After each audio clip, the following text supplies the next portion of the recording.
নবীকে যুবকেরা ঘেরাও করে মারতে মারতে বেহুশ করেছে। নবীজি শোয়ার থেকে উঠতে পারে না, একেবারে পাথরের নিচে পড়ে গেছে। যুবকের আবার নবীজিকে টাইনা টাইনা উঠাইয়া দাঁড় করাইছে। যায়েদ ইবনে হারেসা সঙ্গী ছিলেন। যায়েদ কারো হাতে ধরে রে, কারো পায়ে পড়ে যায়। রে যুবকেরা, তোর হাতে দড়ি, আমার নবীরে আর মারিস না। কারো পায়ের উপর পড়ে যায়, তোর পায়ে দড়ি, আমার নবীরে আর মারিস না। তোরা কি জানোস না রে, আমার নবীর মা নাই, বাবা। যুবকেরা যায়েদের কথা মানতে না জি না, নবীজিকে দাঁড় করাইলেন হাঁটার জন্য। নবীজি হাঁটতে পারে না, পিছন দিয়ে ধাক্কা দেয়। ধাক্কায় একটা দুইটা কদম সামনে যখন আমার নবী মারে গো, আবার চারদিক থেকে পাথর মারতে থাকে। এইভাবে একবার নয়, দুইবার নয়, মারতে মারতে নবী পাককে তিনবার করে বেহুশ করে তাইবের জমিনে ফেলে দিলেন। তারপরে তিনবারের মাথায় আমার নবীর জ্ঞান ফিরে না, নবী আর চক্ষু খুলে না, কথা বলে না। যায়েদ ইবনে হারেসা পাশে বসে বসে কাঁদে, আমি যায়েদের জীবন দিয়ে দিব গো, তোমার বন্ধুর জীবন ফিরাইয়া দাও।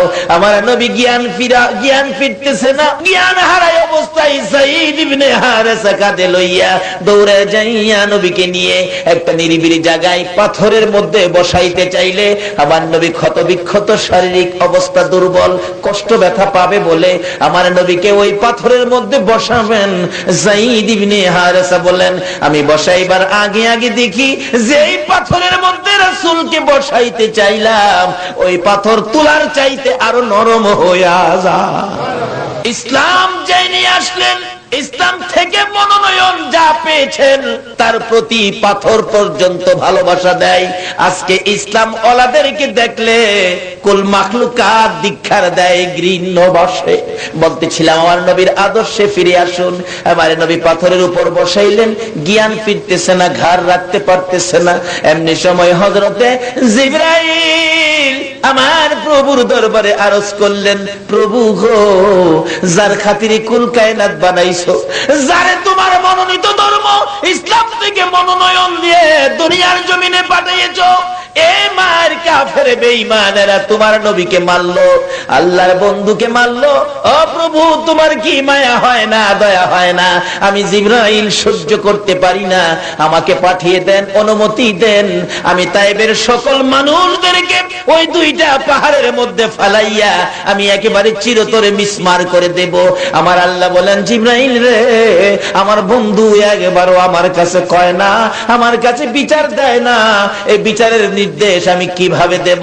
যা অনুমতি দিলাম আমার বন্ধুর কাছে, যা রে জিবরাইল, বন্ধু যদি অনুমতি দেয় এই বিচারটুকুন তুমি করে আসবে, আমার কোনো আপত্তি নাই। হযরত জিবরাইল বলেন, আমি রাসূল পাকের সামনে যাইয়া দেখি আমার নবী এখনো জ্ঞান ফিরে না। কিছুক্ষণ বসে রইলাম, আমি জিবরাইল জান্নাতি ফল ফুল নিয়ে সামনে হাজির হলাম। জান্নাতি ফল ফুলের ঘ্রাণ যখন নবীজির নাকের মধ্যে লাগলো, জিবরাইল পাশে আসলেন, আমার নবী জ্ঞান ফিরে গেছেন। জিবরাইল ডাকতেছে, হুজুর, আমার আল্লাহ আমাকে পাঠাইলেন, আপনি অনুমতি দেন। আপনার উপর যারা অত্যাচার করেছে, পাথর মেরেছে গো নবী, আমি জিবরাইল এসে গেলাম পাহাড়ের ভিতরে ফালাইয়া এই জাতিকে ধ্বংস করে দিব, চিরতরে বিদায় করে দিব, আপনি অনুমতি দেন। আমার নবী দুইটা চোখের পানি ছেড়ে দিলেন। জিবরাইল রে, ও জিবরাইল, আমার কষ্ট দেখে তোমার বুঝি রাগ উঠে গেছে, তুমি বুঝি ব্যথা পেয়ে গেছো? ও জিবরাইল, আমার কষ্ট দেখে তোমার যদি এত ব্যথা হয়, নিশ্চয় আমার আল্লাহরও ব্যথা হয়ে গেছে, কষ্ট হয়ে গেছে। রে জিবরাইল, তোমার সাথে যদি কথা বলতে থাকি এই ফাঁকি দিয়ে হয়তো তাইবের উপর আমার আল্লাহ গজব দিয়ে দিবেন। জিবরাইল রে, তুমি একটু দাঁড়াও রে জিবরাইল, আমি আমার প্রভুর সাথে কথা বলি। জিবরাইল বলেন, পাশে বসে আছি, আমি দেখি নবীজি রক্ত জরা শরীর মুবারক, একেবারে দুর্বল, দুইটা হাত কাত হয়ে শুয়ে আকাশের দিকে বাড়াইতে চাইতেছেন, কিন্তু বাড়াইতে কষ্ট হয়। নবীজির হাত উপরে উঠে কষ্ট হয়, থরথর করে দুইটা হাত কাঁপতেছে।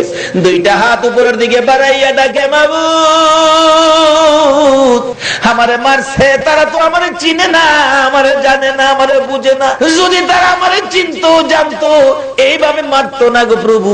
আমার মায়ের দেখে তুমি বুঝি রাগ হয়ে গেছো, জিবরাইল এসে গেছে। আমার মায়ের জন্য রাগ হইয়া এই তাইবের জমিনে গজব দিও না।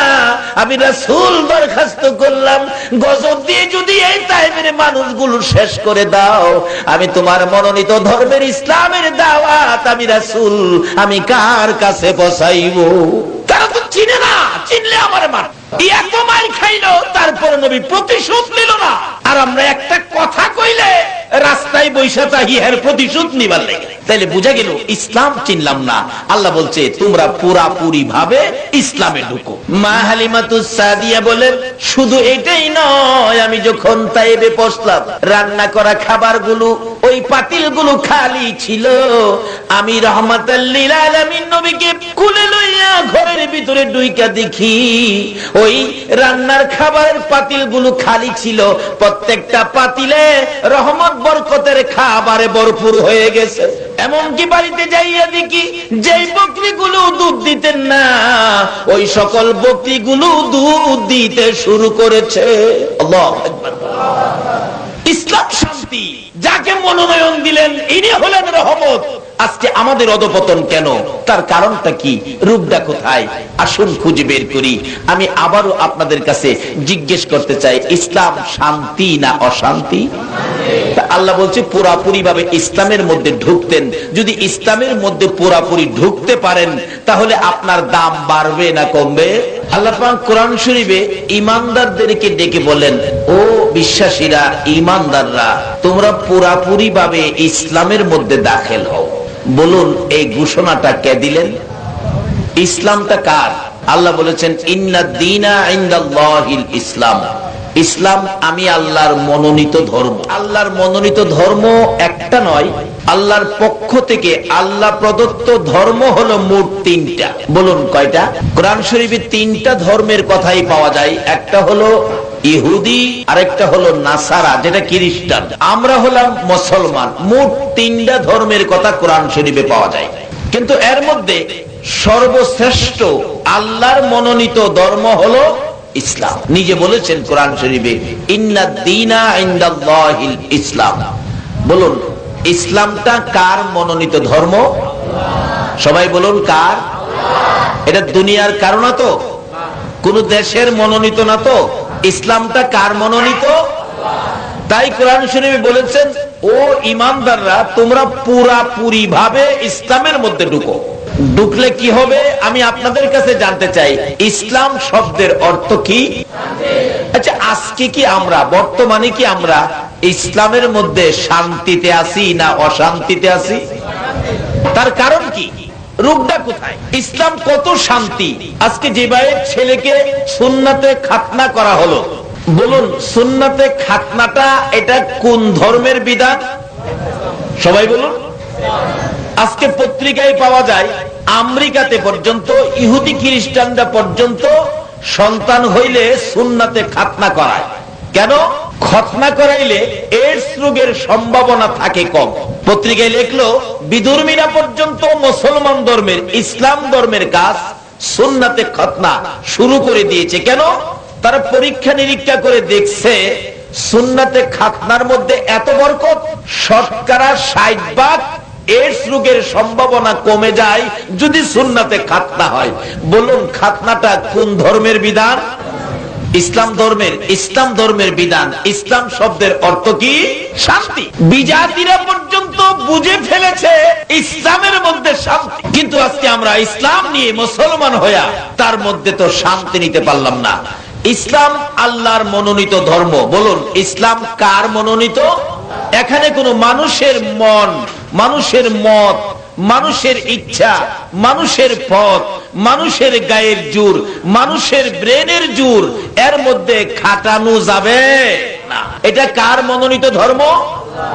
আচ্ছা, দুনিয়ায় রাজনীতি করলে ধর্ম।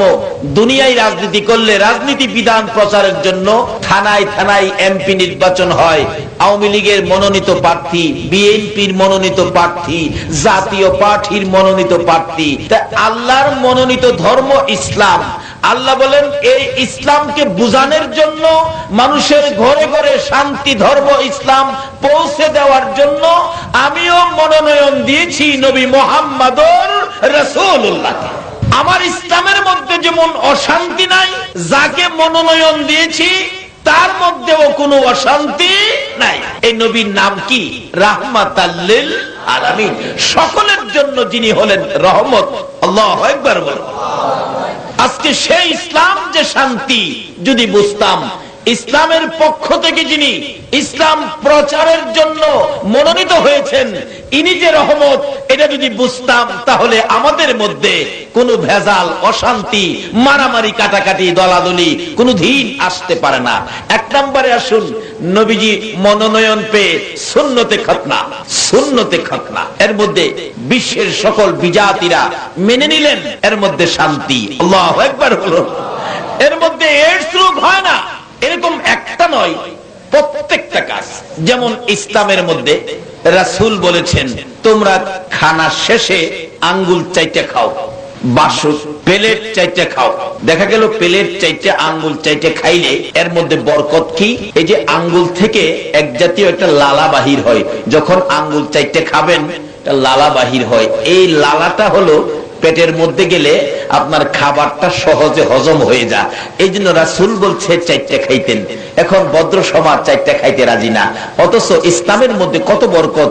চারটা খাইলে হজম, তার বাস্তব দেখবেন। অনেক সময় মা তরকারি রান্না করে রাখছে, সন্তান তরকারি থেকে আলু হাতে উঠায়া আলু নিয়ে খাইতে চায়, কিন্তু মা কি বলে, না না না, হাতে খাইও না, হাতে খাইলে তরকারি নষ্ট হয়ে যাবে, সামিজ দা উঠাও। কিন্তু হাত লাগাইলে এই হাতের থেকে যে হজম করার মতো একটা মেডিসিন আল্লাহ রাব্বুল আলামিন আঙ্গুলের মধ্যে দিয়ে রাখছেন, এই আঙ্গুলটা তরকারিতে লাগলে এই তরকারি নষ্ট হয়ে যায়।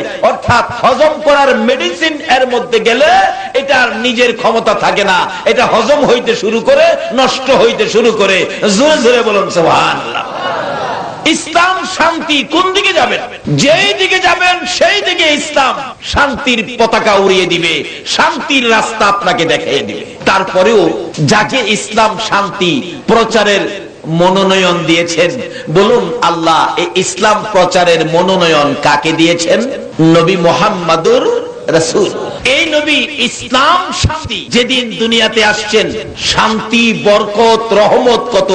নবী যেদিন দুনিয়ার জমিনে আগমন করেছেন তার বাস্তবতায় আসুন। যেদিন নবী দুনিয়ায় আগমন করেছেন রাহমাতাল লিল আলামিন নবী, মা আমেনা বলেন আমার শিশু সন্তানকে আমি যখন কোলে নিলাম, আমি দেখি সমস্ত পৃথিবীর শান্তি, রহমত, বরকত যেন আমি আমেনার কোলে এসে গেছি। আল্লাহ রাব্বুল আলামিন বলেন আমি যাকে ইসলামের পক্ষ থেকে শান্তির মনোনয়ন দিয়ে দুনিয়ায় দিয়েছি ওই নবীর নাম রেখেছি রাহমাতাল লিল আলামিন। যেদিন 7 দিনের দিন হালিমাতুস সাদিয়া রাহমাতাল লিল আলামিন নবীকে আল্লাহর পক্ষ থেকে ইসলাম প্রচারের মনোনয়ন নিয়ে যিনি দুনিয়ার জমিনে আগমন করেছেন, লালন পালনের দায়িত্ব নিয়েছিলেন মা হালিমাতুস সাদিয়া। উনি বলেন আমি যখন রাহমাতাল লিল আলামিন নবীকে কোলে নিলাম, ইসলামের প্রচারের মনোনয়ন প্রাপ্ত নবীকে কোলে নিলাম, আমি দেখি কোলে নেওয়ার সাথে সাথে আমার স্তনগুলি শুকিয়ে ছিল, দুধ ছিল না। কিন্তু এই নবীকে কোলে নেওয়ার সাথে সাথে আমার শুকনা স্তনে দুধের জোয়ার এসে গেছে। এমনকি আমি যে সোয়ারির উপর চোয়ার হয়ে আসছিলাম এটা একেবারে জীর্ণ শীর্ণ দুর্বল, এই নবীকে কোলে নিয়ে ওই সোয়ারির উপর যখন উঠলাম দুর্বল সোয়ারি মোটা তাজা হয়ে গেছে। তাহলে যাকে ইসলামের মনোনয়ন দিলেন বলুন তার মধ্যে শান্তি পাওয়া গেল কিনা? বলুন রহমত, বরকত পাওয়া গেল কিনা? কিন্তু হালিমাতুস সাদিয়া বলেন আমি বিকাল বেলা এই নবীকে নিয়ে রওনা হলাম, শিশু নবীকে। যাইতে যাইতে দেখি সকালবেলা আয়েশা যারা এই মক্কা থেকে তায়েবের দিকে রওনা হয়েছিল, সকালে আয়েশা যতটুকুন তারা গিয়েছে, আমি বিকালে রওনা হয়ে তাদের সকলের আগে আমি চলে গেলাম। হযরত ওমর ফারুক রাদিয়াল্লাহু তাআলা আনহুর জীবনী খুলুন। ওমর যখন মদিনার শাসক ছিলেন ইসলামের বাইরে কোনো কাজ ওমর করে নাই, ইসলামের বাইরে কোনো কাজ ওমর করে নাই। যখন মিশর রাজ্য মুসলমানদের আয়ত্তে এসে গেল, ওই মিশরের গভর্নর বানিয়ে দিলেন হযরত উবাইদা ইবনে জাররাহ রাদিয়াল্লাহু তাআলা আনহুকে। কিন্তু ওই এলাকার প্রচলন ছিল মিশরের নীল নদের পানি আনতে গেলে এক মায়ের একটা সুন্দরী মেয়ে ভালো করে সাজায়া গুছায়া নীল নদের মধ্যে নিক্ষেপ করতে হয়, না হয়তো জোয়ারের পানি আসে না। কিন্তু জোয়ারের পানির জন্য এক মায়ের একটা মেয়েকে নীল নদে নিক্ষেপ করতে হয়। একটা মেয়ে সাজায়া নিতেছেন ঢোল ডাঙ্কর বাজায়া, কেউ হাসে কেউ কান্দে। উবাইদা ইবনে জাররাহ বলেন, তোমরা এইভাবে কেউ হাসো কেউ কান্দো ঢোল ডাঙ্কর বাজায়া, ব্যাপারটা কি, কারণ কি? বলতেছেন, এই কুমারী মেয়েটাকে নীল নদে নিক্ষেপ করলে আমরা জোয়ারের পানি পাবো, তাই আমরা খুশি ফসলাদি করব। উনি বলেন, না, ইসলাম তো সেটা স্বীকৃতি দেয় না। একটা মানুষের জীবন দিয়ে পানি আনবেন, ইসলাম তো সেই স্বীকৃতি দেয় না। বলুন, ইসলাম কি এরকম কাজ করে? ক্ষতি হবে কারো, কেন ক্ষতি হবে এই কাজ ইসলাম করে না। কারণ ইসলাম শব্দের অর্থই হলো শান্তি। বলুন কি আজকে কি আমাদের মধ্যে শান্তি আছে? শান্তি না থাকার কারণ হলো, যাকে মনোনয়ন দিয়েছিলেন ইসলামের প্রচারের জন্য, উনি যেই বিধিবিধান যেই নীতি আমাদের সামনে দিয়ে গেলেন, যে আদর্শ আমাদেরকে দিয়ে গেলেন, এই আদর্শের মধ্যে আমরা কেউ চলতে পারি না, চলতে রাজি না। বিধায় ইসলামের শান্তি আমরা ঘরে ঘরে নিতে পারছি। কিন্তু ইসলামে ঢুকে গেলেন ওমর, হযরত ওমর ফারুক রাদিয়াল্লাহু তাআলা আনহু ডাকতেছেন ইসলামের মধ্যে ঢুকে। কি করতেছে? তার দাম কত, ইজ্জত কত, সম্মান কত ইসলামে ঢোকার কারণে। এবার নীলনদ থেকে পানি আনবে কুমারী দিয়ে, পানি আনার জন্য রওনা হলেন। বাধা দিলেন গভর্নর, না, এটা ইসলাম স্বীকৃতি দেয় না, এটা রাসূলের আদর্শের মধ্যে নাই। একজন মহিলাকে নীল নদে নিক্ষেপ করে পানি আনবেন, এটা হয় না, আমি বাধা দিলাম। এই সেনাবাহিনী বাধা দাও, যেতে দেওয়া হবে না।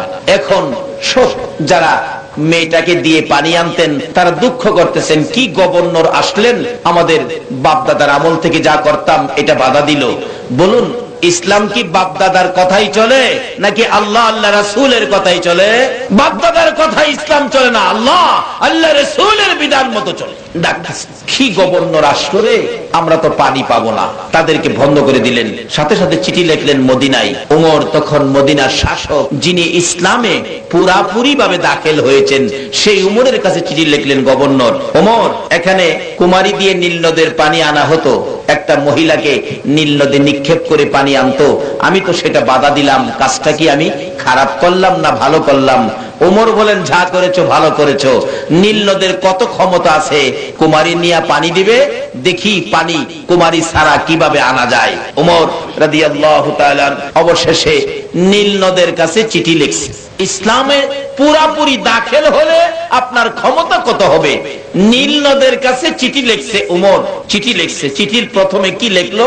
বিসমিল্লাহির রহমানির রহিম। চিঠির প্রথমে কি লিখলো? বিসমিল্লাহির রহমানির রহিম। হে দরিয়ায় নীল। আর আমরাও তো চিঠি লিখি, চিঠির উপরে দেয়া বর্তমান যুগের যুবকেরা চিঠি লেখে, রাউন্ড করে লেখে, তোমাকে ভুলি নাই। এই বলে ভুলে নাই, ভুলাইবো বাবারা, যাও। ওমর চিঠি লিখছে, কি চিঠি? বিসমিল্লাহির রহমানির রহিম। আরে এই বিসমিল্লাহটা সামনে দিলে এই লোকের ক্ষমতা কত হয়? আল্লাহু আকবার বলো। এখন তো আমরা এই বিসমিল্লাহরে বিসমিল্লাহর জায়গায় রাখতে রাজি না, বেজাল জায়গায় বিসমিল্লাহ নিয়ে গেছি। মাঝে মাঝে পত্রিকার মধ্যে পাওয়া যায়, বিসমিল্লাহ ইনশাআল্লাহ মুক্তি পাবে মনা ভাগলা। সিনেমার মধ্যে নিয়ে বিসমিল্লাহ আর ইনশাআল্লাহ লাগায়া দিছি। ইসলামকে কই নিয়ে গেলাম? ইসলাম কত পাওয়ারফুল ধর্ম ছিল, কত শান্তির ধর্ম ছিল। আজকে সেদিকে আমরা বুঝতে রাজি না, যাইতে রাজি না। ওমর ফারুক রাদিয়াল্লাহু তাআলা চিঠি লিখলেন, হে দরিয়ায় নীল। আগে কি লিখলেন বলুন? আগে কি লিখলেন? বিসমিল্লাহির রহমানির রহিম। বিসমিল্লাহির রহমানির রহিম লেখা নিচেতে লিখছে, হে দরিয়ায় নীল, আমি উমর চিঠি পাঠাইলাম, তুমি যদি আমার আল্লাহর ইচ্ছায় প্রবাহিত হতে চাও, চিঠি পাওয়া মাত্র জোয়ারের পানি আসতে হবে, কুমারী তোমাকে দেওয়া হবে না, কুমারী দেওয়া হবে না। চিঠি দিলাম, আর যদি তোমার ইচ্ছায় তুমি প্রবাহিত হও, ক্ষমতা থাকলে তুমি বসে থাইকো, আর আমার আল্লাহর ইচ্ছাই যদি হও চিঠি পাওয়া মাত্র তোমার জোয়ার আসতে হবে। চিঠি পৌঁছলেন গভর্নরের কাছে, গভর্নর ঘোষণা করে দিলেন, ও মিশরের লোকেরা, নীল নদের পানি আসবে, আসেন, আপনাদের কার কার পানি দরকার। পানির জন্য সবাই দৌড়ে গেলেন। বলে কি পানি আসবে, দেখি তো কি দিয়া পানি আনে। ও গভর্নর সাহেব, পানি কি দিয়ে আনবেন? কাগজটা তুলে ধরলেন, এই যে দেখো কাগজ, এই চিঠি নীল নদকে দিলে পানি আসবে। মানুষ আশ্চর্য, চিঠি দিলে পানি আসবে? নীল নদ, মহিলা দিলে পানি আসে, আর আজকে চিঠি দিলে পানি আসবে, আশ্চর্য। সবাই গেলেন, গ্রামের লোকজন, মেয়ে পুরুষ সবাই গেলেন নীল নদের পানি। দেখি তো নীল নদের কাছে ওমরের হাতে লেখা চিঠি দেওয়া মাত্র নীল নদের পানি থেকে টকবক করতে করতে জোয়ারের পানি আসতে শুরু করলো। জোরে বলুন সুবহানাল্লাহ। আজকে সেই ইসলামের ক্ষমতায় এত খর্ব হলো কেন? আমরা ইসলাম যে শান্তি সেটা বুঝতে পারলাম না। আসুন, বলতেছিলাম ইসলামের সকল বিধিবিধানগুলো শান্তি। যাকে ইসলামের শান্তি প্রচারের জন্য মনোনয়ন দিয়েছে এই নবী হলেন রাহমাতাল লিল আলামিন। এই নবী কত শান্তি, কত রহমত, কত বরকত, ইসলামের শান্তির আদর্শ কিভাবে দিয়ে গেলেন, যে আদর্শ দেখে মানুষ দলে ধলে কালিমা পড়ে নবীজির হাত ধরে মুসলমান হয়ে যায়। কারণ ইসলাম হলো আমার মনোনীত ধর্ম। ইসলামে ঢুকতে গেলে, ইসলাম বুঝতে গেলে, আল্লাহ কোরআনে বলেছেন, লাকাদ কানা লাকুম ফি রাসূলিল্লাহি উসওয়াতুন হাসানাহ। ইসলাম ঢুকা, ইসলাম বুঝা, ইসলাম দিয়ে আল্লাহকে খুশি করার নমুনা হলো, আদর্শ হলো, আখলাক হলো, চরিত্র হলো নবী মুহাম্মদুর রাসূল। এর চেয়ে শান্তির আর কোন ধর্ম পৃথিবীতে, সকল ধর্মের মধ্যে শান্তির ধর্মের নামটা কি? ইসলাম। যে ইসলামে কি শান্তি শুধু পুরুষেরই না মহিলাদেরও আছে? রাসূল বলছেন, হালাল স্ত্রী, আল্লাহ আল্লাহ রাসূলের কথা মতো যেই মহিলারা চলছে, আপনাদের আনোয়ারার মতো, বাঁশখালীর মতো, ওই চট্টগ্রামের মতো যেই মহিলারা আল্লাহ আল্লাহ রাসূলের কথা মাইন্না চলছে, ওই রকম এক একজন মহিলাকে হাসরের দিন এক একটা হুরের চাইতে 70 গুণ সৌন্দর্য তাকে বাড়ায়া দেওয়া হবে। এক একটা হুরের চাইতে 70 গুণ সুন্দর যদি আপনার আমার ওই আকেল আলীর মারে বাড়ায়া দেয়, বলুন হুরের দাম বেশি হবে না আকেল আলীর মার দাম বেশি হবে? কখন হবে? ইসলামের মধ্যে যখন ঢুকে যাবে, নবীর কথা মতো যখন জিন্দিগি করবে। হাসরের দিন ওই রমজান মাসে রোজা রাখতেন, কষ্ট করতেন বেশি মহিলা, রমজান মাসে রোজা রাখতেন, সেহরি পাকাইতেন, ইফতার বানাইতেন মহিলা।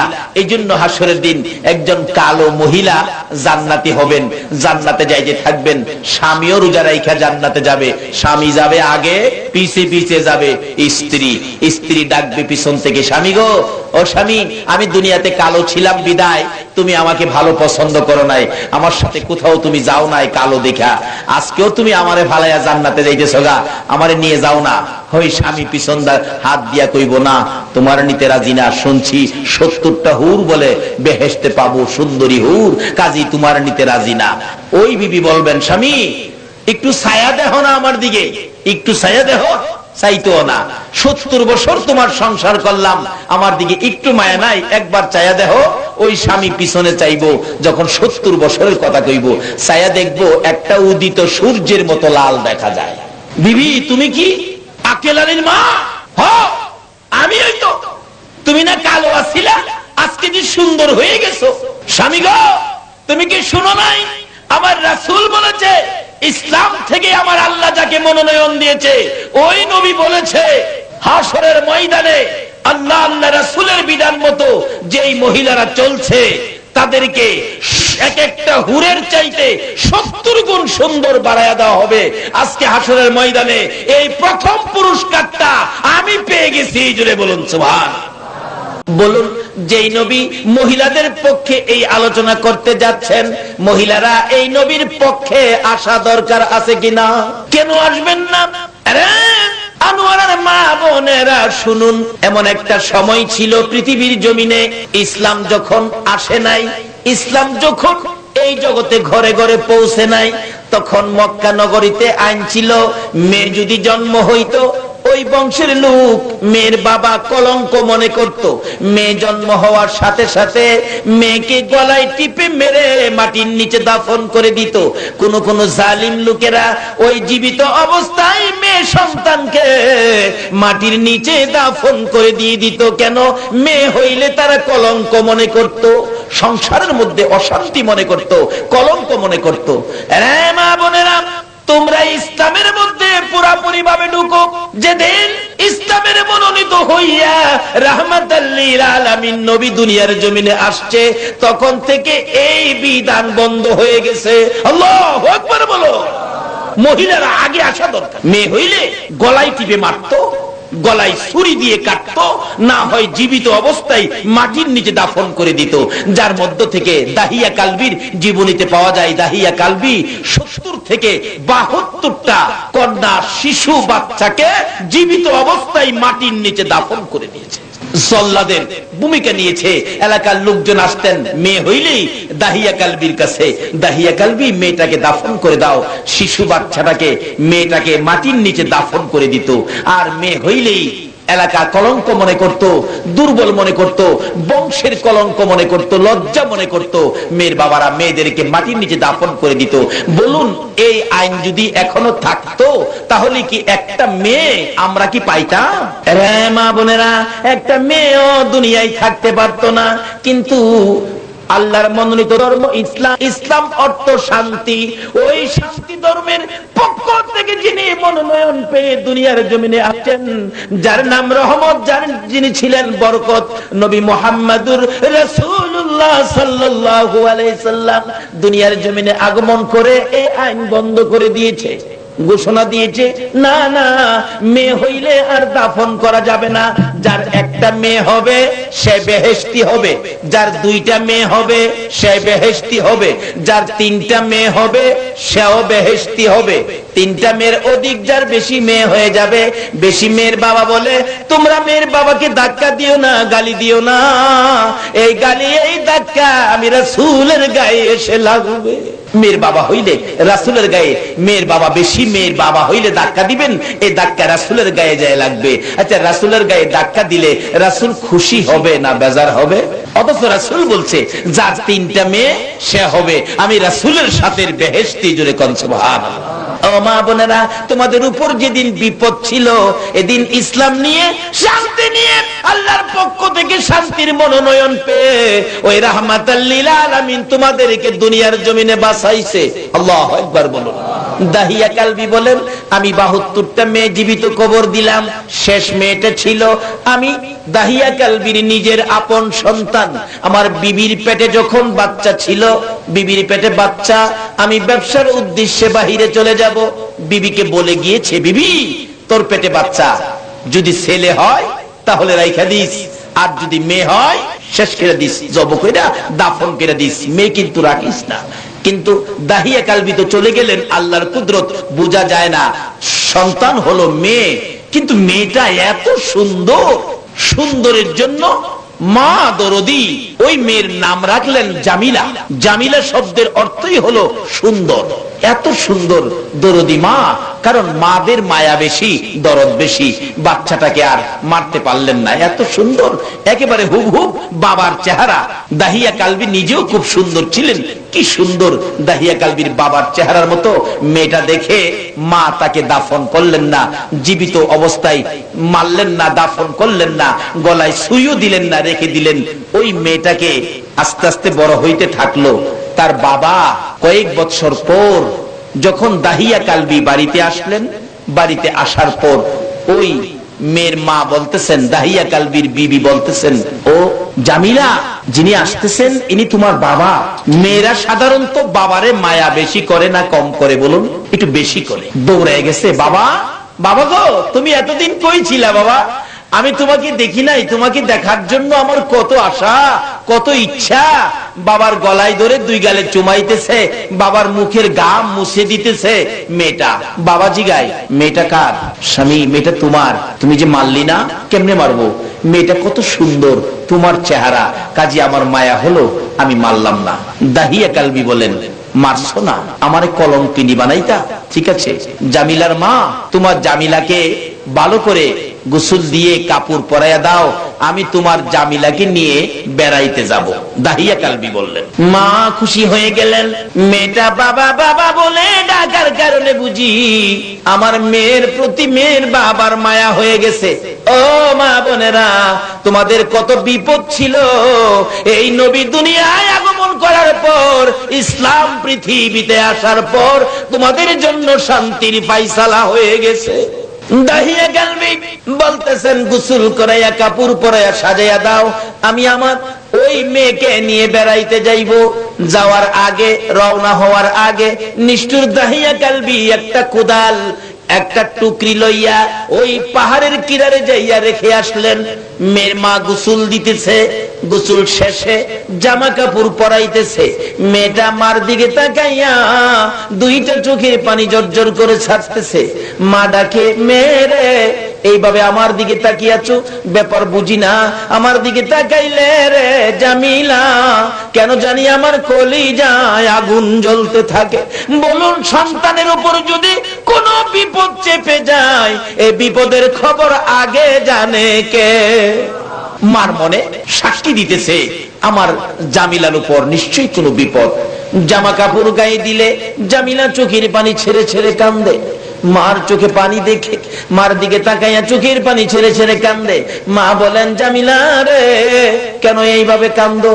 জামিলা ডাকতেছে, মা গো, আমারে ভালো করে জামা পরাইয়া দাও, আমারে ভালো করে পোশাক পরাইয়া, আমারে ভালো করে সাজাইয়া দাও, বাবার সাথে যাব। মা, কেন জানি আমার মন বলে গো, আমি বুঝি আর কোনদিন মায়ের কাছে পারবো না। মা, আমার মন বলে তোমার সাথে আমার আর দেখা হবে না গো মা, ভালো করে সাজাইয়া দাও, আমার জীবনের শেষ দেখা দেখা দাও। মেয়ের দেখা বুঝি আর জীবনে হবে না গো মা, এই জন্য আমিও তোমার শেষ দেখা দেখে যাচ্ছি।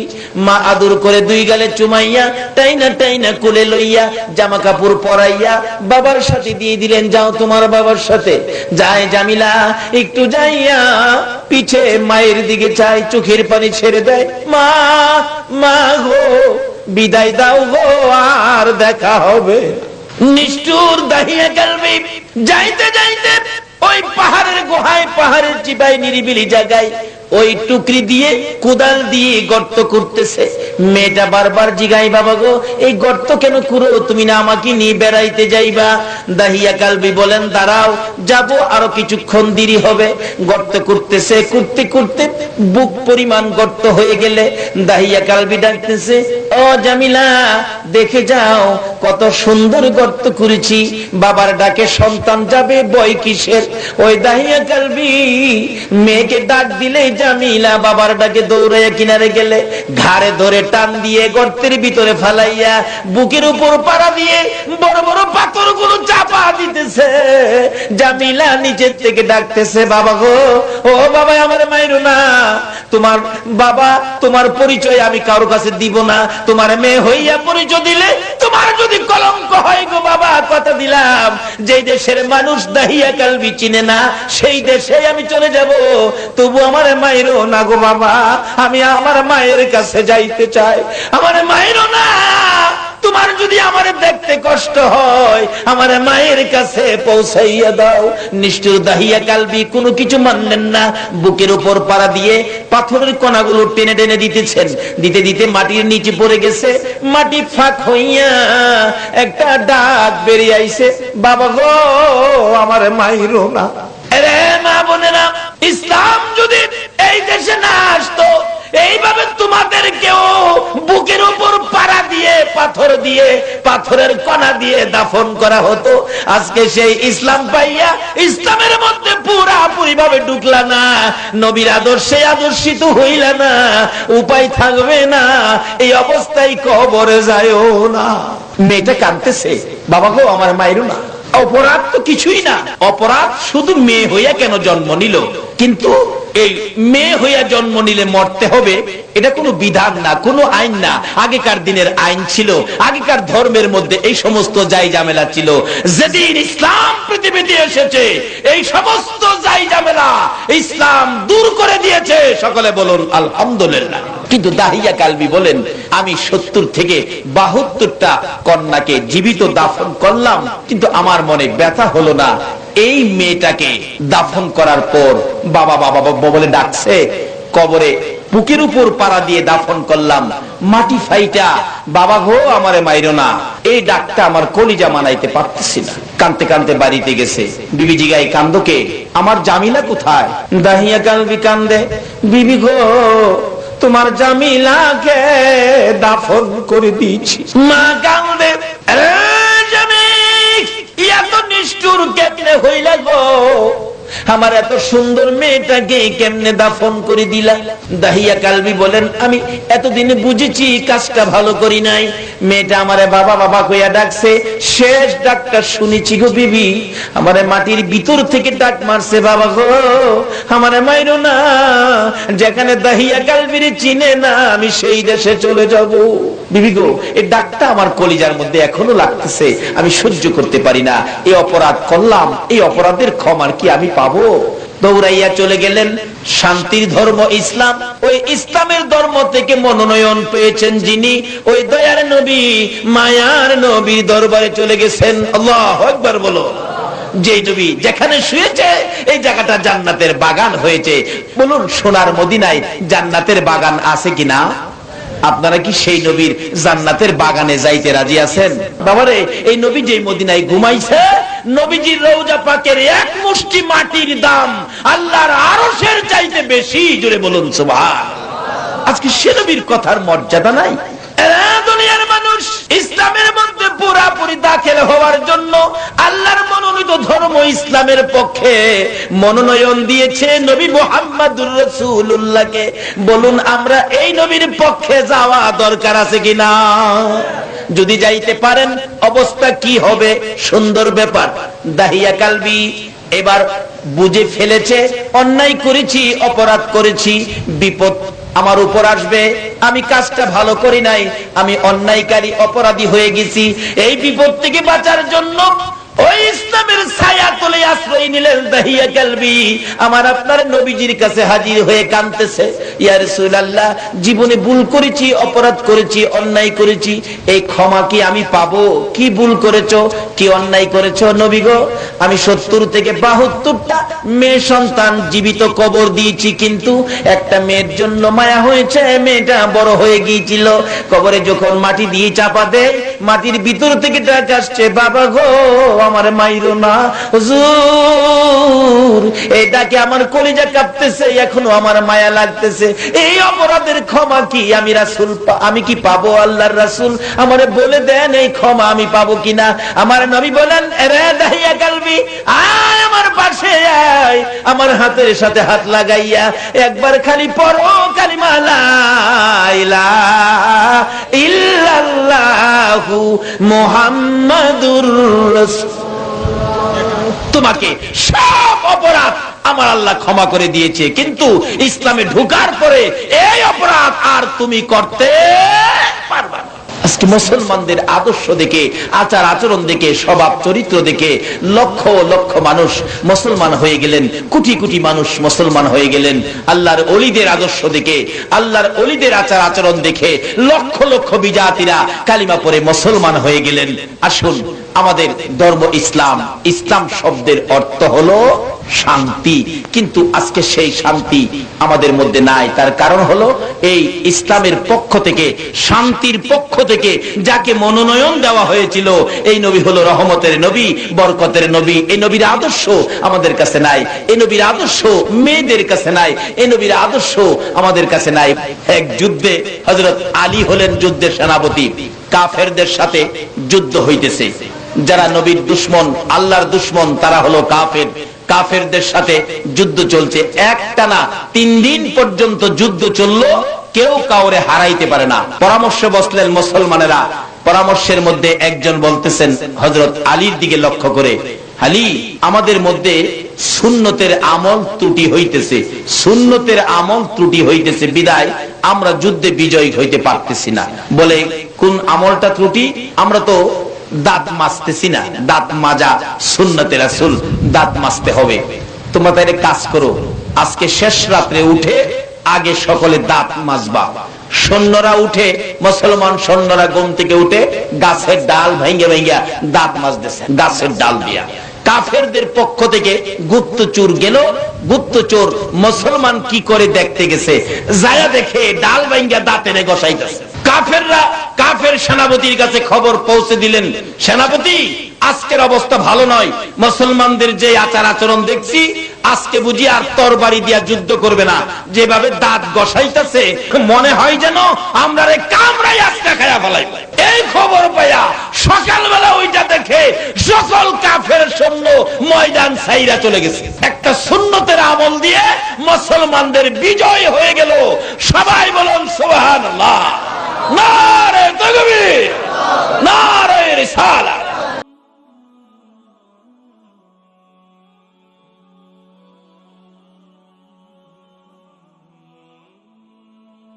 আজকে সেই নবীর আদর্শ মধ্যে বরকত কত, একটা সুন্নতের মধ্যে বরকত কত।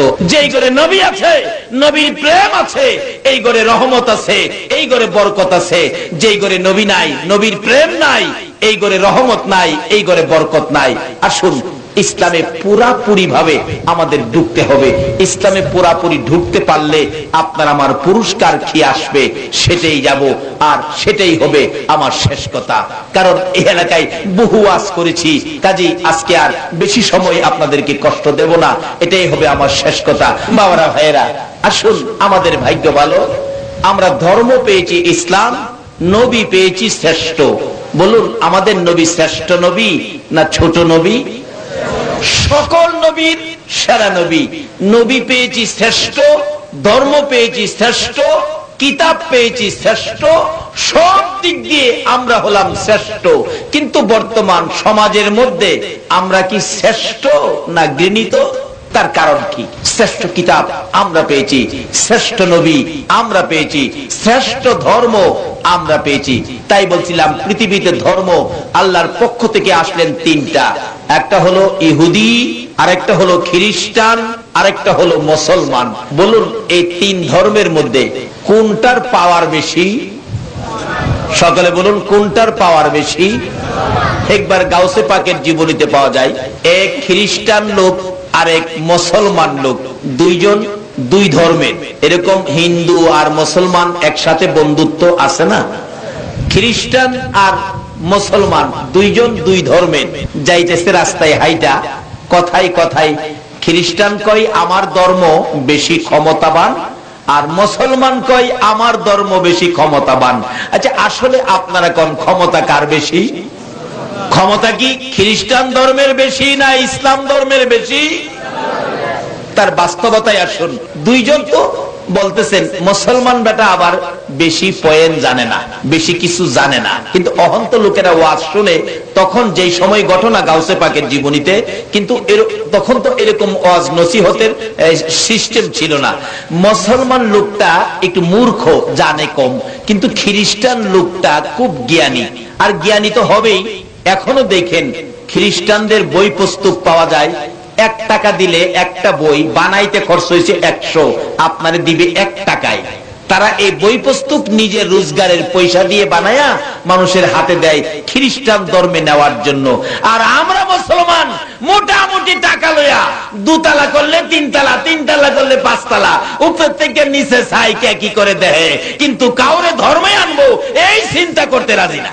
আর খ্রিস্টানরা নিজের রোজগারের টাকা দিয়া এই দেশের জমিনে আইসা গরিবদেরকে সাহায্য করে, ঘর দেয়, গরিবদেরকে বাড়ি দেয়, ঘর দেয়, ব্যবসার জন্য টাকা দেয়।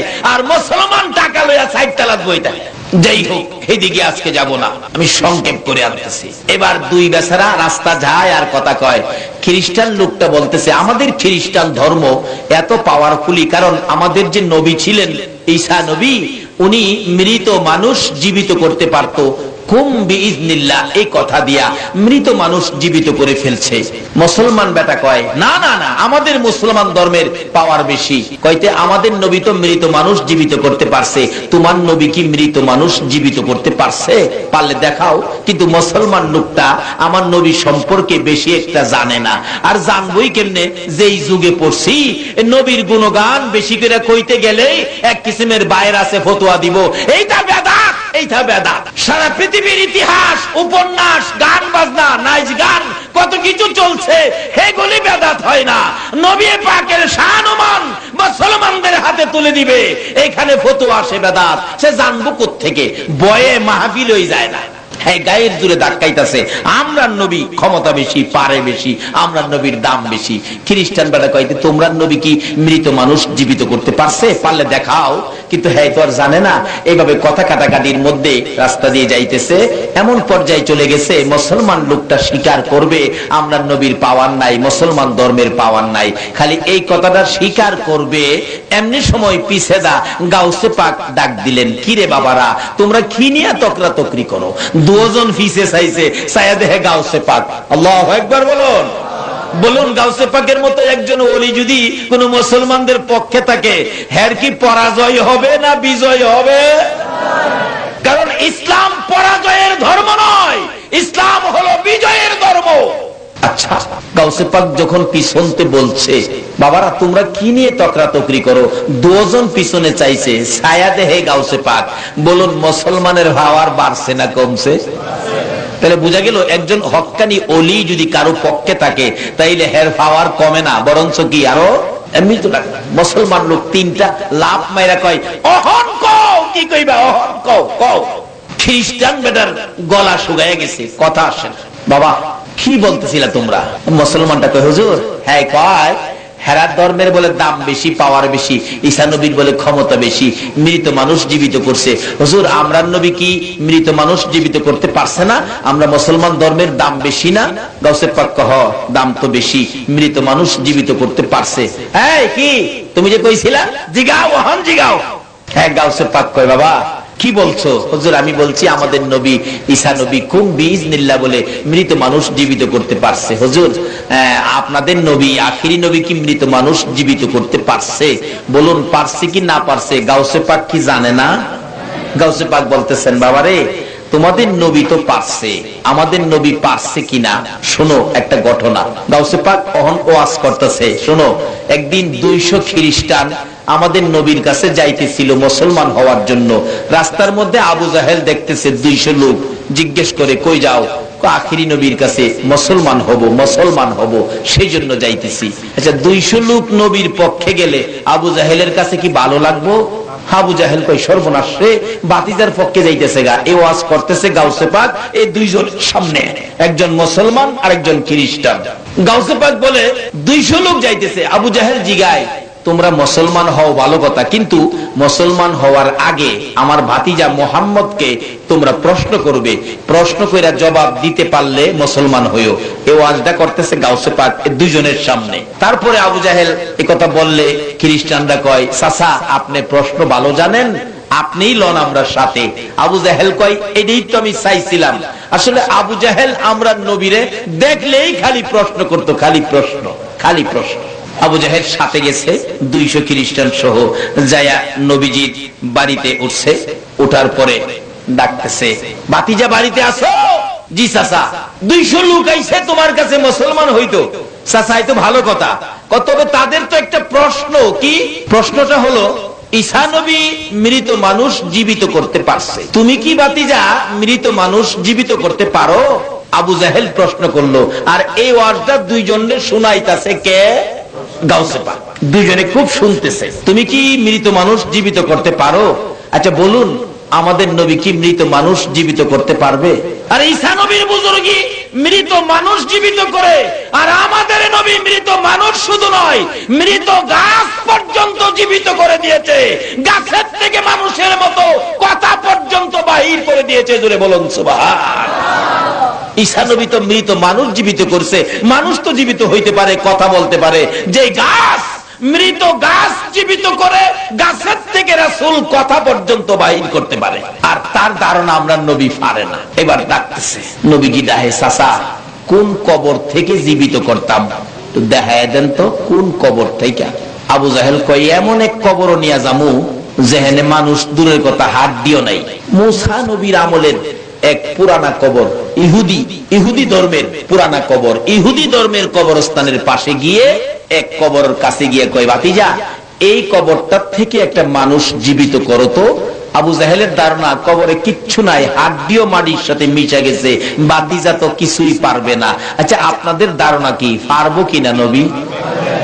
কবরের পাশে গিয়ে ডাকতেছেন, কবরের ভিতরে কে আসো, তুমি উঠো তো। ওই মুসা নবীর আমলের বড় বড় লম্বা লম্বা মানুষ, কবর থেকে তো একটা লোক বাইরেছে, এমন কালোর কালো, একবারে সমস্ত শরীর কয়লার মতো, জাহান্নামের আগুনের তাপে এরকম অবস্থা হয়ে গেছে ইহুদি ধর্মের লোকটা। এমন সময় 200 খ্রিস্টান দেখতেছে নবীজি ডাক দিলে কবর থেকে মানুষ উঠে আসলো, এত বড় লোক দেখা যায়, হায় হায় দেখতেছে, চোখের পানি ঝরতেছে। নবীজি জিজ্ঞেস করেন, কারণ আমাদের নবী তো দয়ার নবী, বাবারে তোমার এই বিপদ, এই কষ্ট করতেছো যে হুজুর আমি দুনিয়াতে ভালো কাজ করি নাই, এজন্য আমার এই বিপদ, আমি জাহান্নামের আগুনে জ্বলতে জ্বলতে কয়লা হয়ে গেছি। রাসূল বলেন, তুমি একবার পড়ো লা ইলাহা ইল্লাল্লাহু মুহাম্মাদুর রাসূলুল্লাহ। ওই লোকটা আমার নবীর সুন্দর চেহারার দিকে তাকাইয়া ওই কবর থেকে উঠে নবী পাকের মুখ থেকে নিয়ে পড়ে ফেললেন কালিমাটুকুন, সঙ্গে সঙ্গে তার চেহারার মধ্যে কালো দূর হইয়া নূরে নূরান্বিত হইয়া সুন্দর হইয়া যায়। রাসূল বলেন, আর তোমার কবরে কষ্ট হবে না।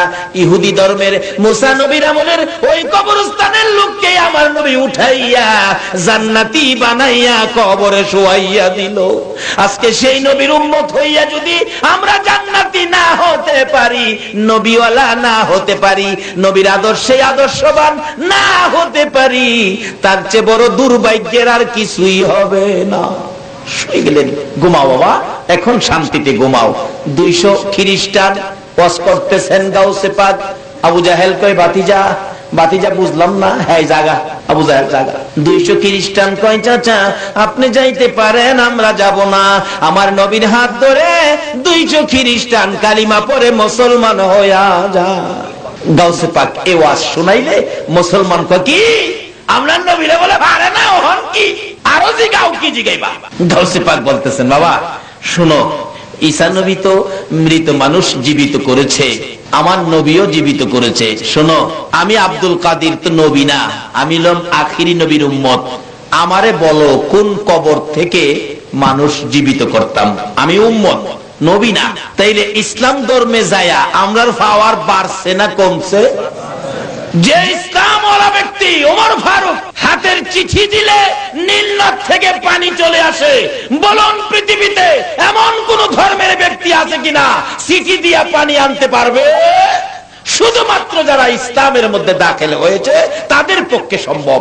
আজকে আমরা সেই জাতি, আমরা সেই ধর্মের লোক, আমরা সেই নবীর উম্মত, যেই নবীর উম্মত চিঠি দিলে নীল নদের পানি আসে। এবার গাউসে পাক বলেন, আমারে কও কোন কবরতে জীবিত করতাম, আমি তো নবী না, নবীর উম্মত, আখিরি নবীর উম্মত। খ্রিস্টান ভাইরা কয়, সুযোগ যখন পাইছি মারে দেহি, মা মারা গেছে বহুদিন হইছে, হুজুর আসেন আসেন। কই নিবা হুজুর, আসেন না। নিতে নিতে মায়ের কবরের পাশে, হুজুর এই কবরটার থেকে একটা মানুষ জীবিত করেন তো। গাউসে পাক কবরের পাশে দাঁড়ায়া কয়, ও খ্রিস্টান বেটা শোনো, তোমার নবী তো কুম বিইজনিল্লাহ বলে জীবিত করতো, তোমার নবী তোমার নবী যেই ভাষা ব্যবহার করত, আমি আখিরি নবীর উম্মত, আমি সেই ভাষা ব্যবহার করব। কেন? রাসূল বলে গেছে, উলামা ও উম্মতি কাআম্বিয়াই বনি ইসরাইল। রাসূল বলেন, আমার উম্মতের উলামাগণ, আমার উম্মতের মাশায়েখগণ, আমার উম্মতের ওলিগণ এমন পাওয়ারফুলি হবে, নবী রাসূলদের মতো ক্ষমতা তারা দেখাবে। জোরে কোন সুবহানাল্লাহ। এবার গাউসে পাক ডাকতেছেন, কুম বিইজনিল্লাহ, আল্লাহর হুকুমে জিন্দা হও, কবরে কে আছো। সঙ্গে সঙ্গে ওই খ্রিস্টান বেটার মা কবর থেকে বাহির হয়েছে। তখন মা চাইছে পোলার পাই, পোলা চাইছে মার পাই। পোলা একবার মার দিকে চায়, আবার গাউসে পাকের দিকে তাকায়, আর মুসলমান বেটা কয়, অহন কও আমার নবীর উম্মতের ক্ষমতা আসেনি, আমার নবী পারেনি। রে খ্রিস্টান, এই এবার কও আমার নরম পায়া বাহাদুরি দেখাইছো, আমার নবীর উম্মতেরাই তো মৃত মানুষ জীবিত করতে পারে, বলো আমরা কেমন নবীর উম্মত? খ্রিস্টান লোকটা মায়ের দিকে তাকাইয়া গাউসে পাকের দিকে তাকায়, গাউসে পাক বলতেছেন মা আর দেরি করো না, তুমি আবার জায়গায় চলে যাও। নিচে চলে গেলে খ্রিস্টান লোকটা বলেন আল্লাহর ওলি গো, আর আমি খ্রিস্টান থাকতে চাই না, হাত বাড়াইয়া দেন। যেই নবীর উম্মতে মৃত মানুষ জীবিত করে দেয়, আমি সেই নবীর উম্মত হইয়া যায়। কালিমা পড়ে সঙ্গে সঙ্গে মুসলমান হয়ে গেল। জোরে বলুন সুবহানাল্লাহ। সেই শ্রেষ্ঠ ধর্ম আমাদের ধর্ম, সেই শ্রেষ্ঠ নবী আমাদের নবী, সেই শ্রেষ্ঠ কিতাব আমাদের কিতাব। আজকে আমাদের অধপতন কেন? বাবারা আসুন শ্রেষ্ঠ ধর্ম কিতাবকে আমরা, শ্রেষ্ঠ ধর্ম ইসলামকে আমরা ঘরে নেই, শ্রেষ্ঠ কিতাব কোরআনকে আমরা ঘরে নেই, শ্রেষ্ঠ নবীর আদর্শকে আমরা ঘরে নেই। আল্লাহ আমাদেরকে সেই বুঝ, সেই শক্তি দান করুক। সকলে বলুন আমিন। اغفر الله ربي من كل ذنب واتوب اليه لا حول ولا قوه الا بالله العلي العظيم استغفر الله ربي من كل ذنب واتوب اليه لا حول ولا قوه الا بالله العلي العظيم اللهم آمين ربنا ظلمنا أنفسنا وإن لم تغفر لنا وترحمنا لنكونن من الخاسرين رب ارحمهما كما ربياني صغيرا আমরা আখিরি নবীর উম্মত, জীবনের গুনাহ লইয়া তোমার মায়ার কোর্টে হাত বাড়াইছি গো আল্লাহ। আমিন। মাবুদ, আজকের মাহফিলে আমরা যারা হাত বাড়াইছি, আমরা তুমি খালি ফিরাইও না গো আল্লাহ। আমরা তো খালি হাত বাড়াই নাই, তুমি যার উপর দুরূদ সালাম পাঠ করো, ফেরেশতারা করে ইমানদারদেরকে ডাকো, তোমার পছন্দের ইমানদার লইয়া গো দুরূদ সালাম মদিনা পাঠাইছি রে আল্লাহ। আমাদের দুরূদ সালাম গুলো পাখির মতো উড়াইয়া উড়াইয়া দয়ার নবী মায়ার নবীর কদম মোবারকে পৌঁছাইয়া দাও। ই আল্লাহ দুরূদ সালাম উসিলা করে, নবীর মেরাজ উসিলা করে, আজকের মাহফিল উসিলা করে, তোমার নামের জিকির উসিলা করে আমরা যারা হাত বাড়াইছি, মেয়ে বুঝি না, পুরুষ বুঝি না, নেককার বুঝি না, গুনাহগার বুঝি না, যুবক বুঝি না, বুড়া বুঝি না, আজকের জন্য নামাজি বুঝি না, বেনামাজি বুঝি না, আমাকে সহ সকলের জানা অজানা সবগুলো গুনাহ তুমি মাফ করে দাও। আমরা গুনাহগার গো, আমরা গুনাহগার আল্লাহ, আমরা গুনাহগার, তুমি গাফফার। আমরা গুনাহ করি, তুমি মাফ করো। আমরা যদি গুনাহ না করতাম গো, তুমি গাফফার নাম দিয়া কি করতা গো আল্লাহ। আমরা গুনাহগার বলে ফিরাইয়া দিও না, তারাইয়া দিও না। আজকের মাহফিলের খাতিরে, নবীর মেরাজের উসিলাতে আমাদের জানা অজানা সবগুলো গুনাহ তুমি মাফ করে দাও। আল্লাহর একটা দরখাস্ত করি, তুমি রাগ হইও না। তুমি যদি রাগ হও, আমরার মনের দুঃখ কার কাছে কোমরে আল্লাহ। আমি জানি না হাজার হাজার মানুষ হাত বাড়াইছে, কার জানি মনে ব্যথা রে, দরদি মা নাই রে আল্লাহ, কার জানি বাবা নাই, ও বাবার বাবিরা হে মা বাবার বাবি যার চোখে পানি গো আল্লাহ, এই চোখের পানি দেখে তোমার কি মায়া লাগে না? তোমার কি দয়া লাগে না রে আল্লাহ? আজকের এই মাহফিলে মা বাবা হারা যারা হাত বাড়াইছে, এই মুহূর্তে ওই সকল মা বাবার কবর জান্নাতের বাগান বানায়া দাও। কত সন্তানের আমার জন্য দোয়া চাইছে, লিখিত ভাবে বাবার জন্য দোয়া চাইছে, সন্তানের জন্য দোয়া চাইছে। আল্লাহ মা বাবা যার কবরে, দাদা দাদি সহ মই মুরব্বী যারা কবরে, সকলের কবর জান্নাতের বাগান বানাইয়া দাও। আল্লাহ মা বাবা যারা দুনিয়াতে আছে হায়াত বাড়াইয়া দাও। মা বাবা কেমন জিনিস বুঝার তৌফিক ছেলে মেয়েকে দান করে দাও।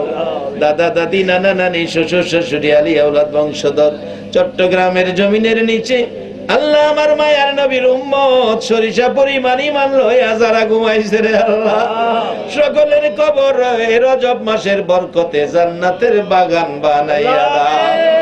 আল্লাহ আজকের মাহফিলের আয়োজন যারা করেছে, আল্লাহ কমিটির ভাইদের বংশধর যারা কবরে, সকলের কবর জান্নাতের বাগান বানায়া দাও। আল্লাহ খাস করে এই মাহফিলে অনেকে দোয়ার দরখাস্ত করেছে। আল্লাহ আমি তো সকলের নাম বলতে পারি নাই, তুমি তো সবার নাম জানো রে আল্লাহ। যে আশায় দরখাস্ত করেছে সকলের মনের আশা পুরা করে দাও।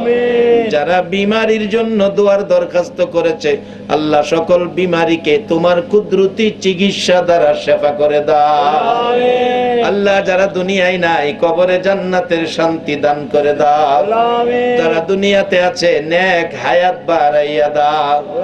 আল্লাহ যারা লেখাপড়া করে লেখাপড়ায় বরকত দাও। যারা পরীক্ষা দিয়েছে দিবে কামিয়াবি দান করে দাও। আল্লাহ খাস করে এই মাহফিল কমিটির যুবকদেরকে নেক হায়াত বাড়াইয়া দাও। আল্লাহ যারা নামাজি নামাজ কবুল করে নাও, যারা নামাজ পড়ে না নামাজের বোঝ দান করে দাও। আল্লাহ আমাদেরকে আখিরি নবীর উম্মত বানাও গো। একটা রাত্রে আমার নবীরে ঘুমের ঘরে স্বপ্নে দেখাইয়া দাও। আল্লাহ মা বোনদেরকে রাবিয়া বসরির মতো বানাইয়া দাও। আল্লাহ যুবকদেরকে ইমাম হাসাইন হুসাইনের মতো সত্যবাদী বানাইয়া দাও। সাদা দাড়িওয়ালা মুরব্বিগণকে আবু বকর সিদ্দিকের মতো নবীর আশিক বানাইয়া দাও। আল্লাহ আলেম উলামাদেরকে নাইবে নবী হিসাবে কবুল করে নাও। কচি কচি বাচ্চাদেরকে মাজার মুআব্বিজের মর্যাদা দান করে দাও। আল্লাহ এই কলোনির মাহফিল তোমার কুদরতি হাতে দিয়ে গেলাম। কিয়ামত পর্যন্ত এলাকার রহমত বরকত কবরবাসীদের নাজাতের জন্য মাহফিলটা তুমি কায়েম রাখো গো আল্লাহ। মাহফিলে যারা আসছে আসবে, সাহায্য সহযোগিতা করেছে করবে, সকলকে তুমি কাল কিয়ামতে নবীর গোদারায় উঠাইয়া নবীর পাশের জান্নাতি বানাইয়া দিও গো আল্লাহ। আল্লাহ মাহফিল শেষে যারা যেখানে যাবে মান সম্মান ইজ্জতে সহি সালামতে জায়গায় জায়গায় পৌঁছাইয়া দিও গো আল্লাহ। এ মাবুদ এই মাহফিলটা তুমি কবুল আর মঞ্জুর করো গো আল্লাহ। আমার নবীর মেরাজের বরকত আমাদের সবাইকে নসিব করে দাও গো আল্লাহ। যতগুলো দরখাস্ত করলাম মাহফিলের উসিলাই, দুরুদ ও সালামের উসিলাই, জিকিরের উসিলাই, সবগুলো তুমি কবুল আর মঞ্জুর করো গো আল্লাহ। আমিন। ও সাল্লাল্লাহু তাআলা আলা খায়রি খালকিহি মুহাম্মাদি ওয়া আলা আলিহি ওয়া আসহাবিহি আজমাইন বিহাক্কি লা ইলাহা ইল্লাল্লাহু মুহাম্মাদুর রাসূলুল্লাহ। আসসালামু আলাইকুম।